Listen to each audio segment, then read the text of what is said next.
Hello, beautiful mamas. Welcome to our channel Parents Journey.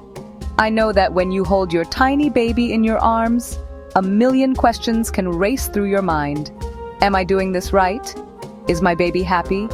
Is my baby getting enough milk? It's a worry that connects mothers all across the world.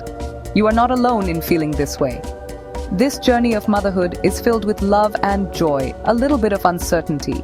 It's completely normal to question things and seek answers. This worry about milk supply is probably as old as motherhood itself. This space is all about support and gentle guidance, not judgment. This is truly the number one question on every new mother's mind. It's so hard to know for sure when you can't see the ounces and milliliters, but your baby has some very clever ways of telling you they are full and happy, and you don't need a measuring cup to see them. The most reliable sign is your baby's nappies. In the first few days, they might have only 1 or 2 wet nappies, but this will increase. After the first week, you should be seeing at least 6 to 8 properly wet cloth nappies or 5 to 6 heavy disposable diapers in a 24-hour period. This is a clear sign that enough milk is going in and coming out. Another wonderful sign is your baby's weight gain. While it's normal for newborns to lose a little bit of weight in the first few days after birth, they should start gaining it back and return to their birth weight by about 2 weeks. After that, a steady weight gain is the best proof that your feeding plan is working perfectly. Your pediatrician will track this at your regular checkups. Look at your baby after a feed. A baby who has had enough milk will often seem relaxed, content, and maybe a little bit milk drunk. While most mothers make plenty of milk for their babies, sometimes there can be genuine concerns about a low supply. It's important to know the real signs so you don't worry unnecessarily. One of the most concrete indicators is poor weight gain. Not back to birth weight by 2 weeks of age. Consistently slow weight gain after that. Talk to your doctor or a lactation consultant. This directly reflects your baby's intake and well-being.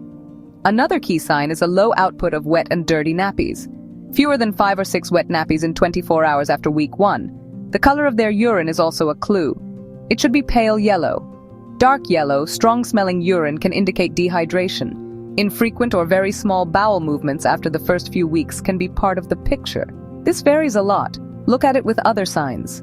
Fussy at the breast, pulls away often, very sleepy and lethargic, or feeds over an hour and still hungry. If you and your doctor have confirmed that your supply needs a little boost, don't worry. There are, so many gentle, natural ways to encourage your body to produce more milk. The number one rule of milk production is supply and demand. The more milk that is removed from your breasts, the more milk your body will make. So, honestly, the most effective way to increase your supply is to feed your baby more often. Offer the breast frequently, at least every 2 to 3 hours during the day and a few times at night. Don't wait for your baby to cry.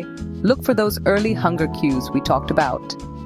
Making sure your baby has a good, deep latch is also crucial.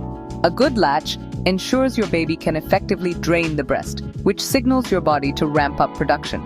If feeding is painful, or if you hear clicking sounds, your baby's latch might be shallow. Ask your doctor, a nurse, or a lactation consultant to check your latch. They can show you different positions that might help. A question I get asked a lot is, if I am only breastfeeding, do I still need to pump? For most mothers who are with their babies all day and feeding on demand, the answer is no. You generally do not need to pump. Your baby feeding directly from you is the most efficient way to maintain your milk supply. Pumping can sometimes create unnecessary stress and make you worry if you don't see a lot of milk in the bottle. Remember, what you can pump is not an accurate measure of your total milk supply. Your baby is much better at getting milk out than a machine. If you are planning to go back to work, you will need to pump to provide milk for your baby while you are away and to maintain your supply. Pumping can also be useful if your baby is having trouble latching, or if you need to be separated from your baby for other reasons. Another very common experience is leaking breast milk. You might find your t-shirt wet in the morning, or you might leak from one breast while your baby is feeding on the other. This is completely 100% normal, especially in the early weeks and months.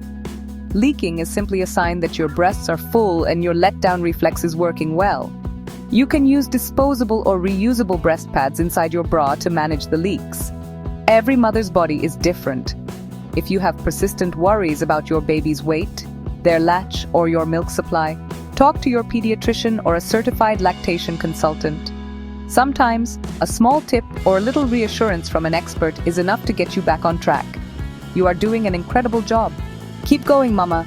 If you like this video, don't forget to like, share and subscribe to our channel Parents Journey to keep up to date with more content.